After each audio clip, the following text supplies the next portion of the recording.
Pourquoi je ressens cette sensation d'irréalité? Qu'est-ce qu'il m'arrive? Quelle est la mécanique qui se joue derrière la dépersonnalisation et la déréalisation? C'est ce que nous allons voir aujourd'hui dans cette nouvelle vidéo. Bonjour à tous et bienvenue, je suis Régis Delarche, spécialisé dans l'accompagnement des personnes souffrant de dépersonnalisation et déréalisation. Et ma mission, si vous en souffrez, c'est de faire tout mon possible pour répondre à toutes vos questions ou angoisses sur le sujet et à vous aider à vous en libérer en un minimum de temps, tout en retrouvant confiance, autonomie et plaisir de vivre. Dans la précédente vidéo que je vous invite à voir si vous ne l'avez pas déjà vue, nous avions défini ce qu'était la dépersonnalisation et la déréalisation. Et nous avions notamment vu comment cela se manifestait, en l'occurrence par cet étrange sentiment d'irréalité que l'on pouvait ressentir, parfois ou de façon plus constante. Aujourd'hui, nous allons nous intéresser à la mécanique qui se joue derrière l'apparition de la dépersonnalisation et la déréalisation. Autrement dit, comment et pourquoi ce sentiment d'irréalité apparaît. Mais avant toute chose, n'hésitez pas à consulter mon site reprendreduterrain.fr et à vous offrir une séance de coaching pour obtenir une aide et des solutions personnalisées à votre situation afin de vous libérer en un minimum de temps de ce sentiment d'irréalité. Tous les liens sont dans la description en dessous de la vidéo. Donc si vous avez déjà expérimenté cette sensation d'irréalité, je suis bien conscient que vous avez dû vivre cela comme quelque chose de plutôt angoissant, voire très effrayant, à vous demander ce qui vous arrivait, à vous demander si vous n'étiez pas en train de devenir folle ou fou. Rien d'illogique à penser et réagir de cette manière-là, et de s'inquiéter quand on est confronté à quelque chose qu'on ne comprend pas, quelque chose d'inconnu, plutôt spécial, et d'autant plus quand ça semble concerner notre santé mentale, et d'autant plus si on revit plusieurs fois l'expérience. Mais laissez-moi vous dire une chose, et c'est très important.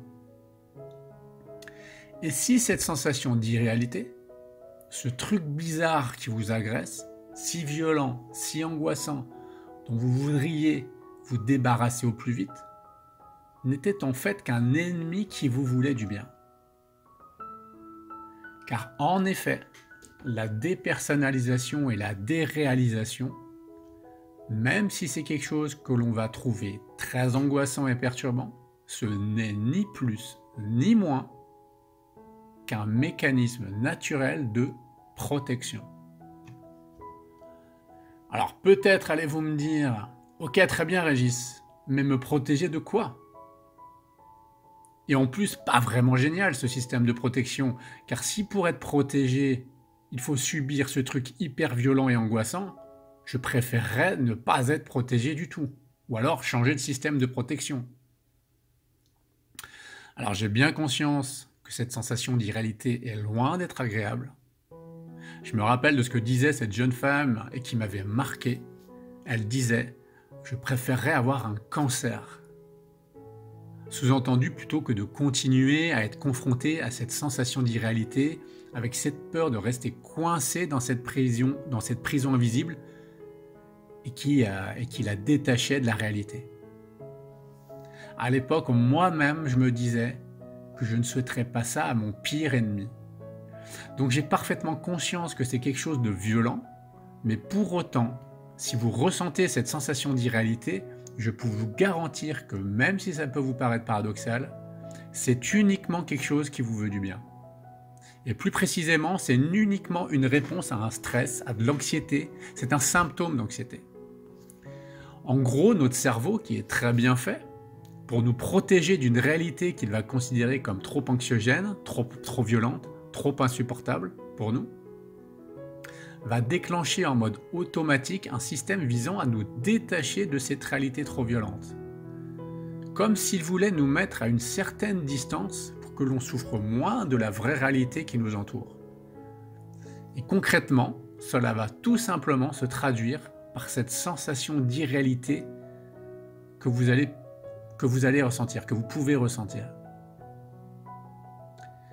Alors je vous épargne la partie concernant toute la mécanique chimique qui se joue à l'intérieur de nous et qui conduit à la sensation d'irréalité, mais retenez que la dépersonnalisation et la déréalisation ne sont qu'un symptôme, une réponse à une situation stressante, angoissante, effrayante, etc.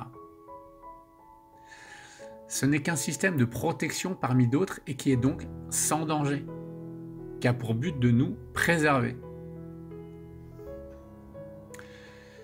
Le problème, c'est qu'avant que vous sachiez que c'est une sorte de garde du corps qui ne cherche qu'à vous protéger, il y a des chances que vous soyez tellement perturbé, tellement effrayé par cette sensation d'irréalité, que vous allez sans doute la considérer comme l'ennemi ou le virus à abattre, contre lequel vous allez combattre de toutes vos forces. Résultat, c'est le cercle vicieux, car plus vous lutterez contre cette sensation d'irréalité, plus vous en aurez peur, plus votre cerveau va chercher à vous protéger et donc rendre encore plus intense le sentiment d'irréalité. Vous tombez donc dans un cercle vicieux où vous allez renforcer vous-même les sensations qui vous font peur, où vous finissez par avoir de plus en plus peur de votre garde du corps. Donc voilà, vous en savez désormais davantage sur ce qu'est la dépersonnalisation, la déréalisation, comment et pourquoi l'une ou l'autre se manifeste, et surtout, vous savez désormais qu'il s'agit uniquement de symptômes d'anxiété liés à un système automatique déclenché par votre cerveau pour vous protéger d'une réalité qu'il considère trop violente pour vous. Voilà, donc n'hésitez pas à laisser vos remarques et questions dans les commentaires en dessous de la vidéo, je me ferai un plaisir d'y répondre, et n'hésitez pas non plus à vous abonner à la chaîne pour être tenu au courant de l'arrivée des nouvelles vidéos. Justement, donc dans la prochaine vidéo, je vais répondre à une question courante. Pourquoi j'ai l'impression d'être la seule ou le seul au monde à être sujet à ce sentiment d'irréalité, à la dépersonnalisation ou la déréalisation? En attendant, je vous dis à très bientôt.